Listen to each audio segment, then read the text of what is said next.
Yo, what's up, guys? The Mets are struggling big time. They cannot hold leads at the end of the game ever since Edwin Diaz was giving up way too many leads.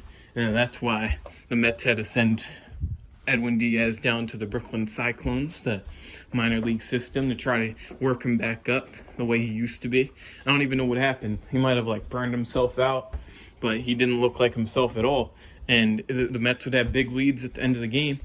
The one specific game against the Giants where they had a 2-run lead, and they blew it because Edwin Diaz came into the game, and the Mets sold. The Mets lost the game.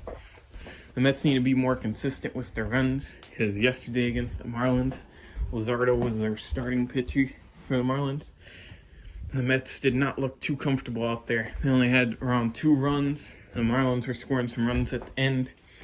And the Mets just need to get more contact, get more hits into the open space of the field. Pete Alonso, I feel like he could do a lot better. He needs to step up for the Mets. He could be powering some home runs over, but he's been struggling a lot. I've been hearing some trade rumors about Pete Alonso. The only way the Mets are going to trade Pete Alonso is if the Mets go on a big losing streak and keep losing games, and if they don't start to win a lot of games. Then that way Pete Alonso would probably be playing for a contender team if the Mets sort of suck and can't turn around. The relief pitchers, they haven't been great. One of the relief pitchers for Mets, his name is Danny Young. He's through some nasty stuff. He seems to get outs quickly, so the Mets should definitely try to keep him into the rotation of things towards the end of the game. But we need Edwin Diaz back in full form. That's what the Mets literally need. If we could get Edwin Diaz back, Francisco Alvarez to be back in full form after that injury. Because Luis Torrens, he had that one good game, but it doesn't really seem like he's going to do that consistently. And the Mets aren't going to keep him in the lineup consistently anyway. So it's better off we keep Francisco Alvarez and developing. And then he could sort of lean the way for the catchers for the Mets. Because he could definitely hit some home runs and get some great contact. Nimmo, he's been all right. The Mets need to control the pace of the game more. Need to get early runs.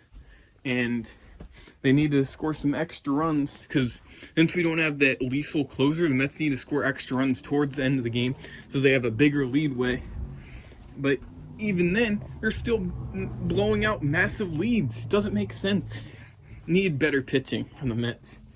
Some of the starting pitchers sort of aren't totally there, but it all depends. I mean, against the Phillies, what can you expect? The Phillies are a dominant team. Bryce Harper, Kyle Schwarber, Nick Castellanos in that London series lost the first game. Happy the Mets at least won one game in that series, so I can't be too upset about that.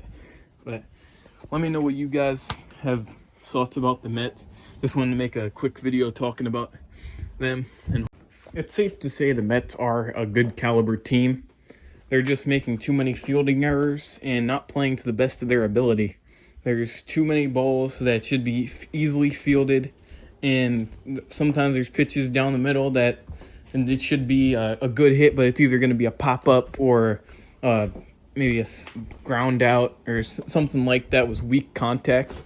And I'm tired of seeing those lazy fly balls. I need bombs out to the outfield. That's what I want to see from you, New York Mets. Hope you guys enjoyed this little Mets video, and I'm hoping the Mets can turn around their season. I'll see you guys next time. Peace out.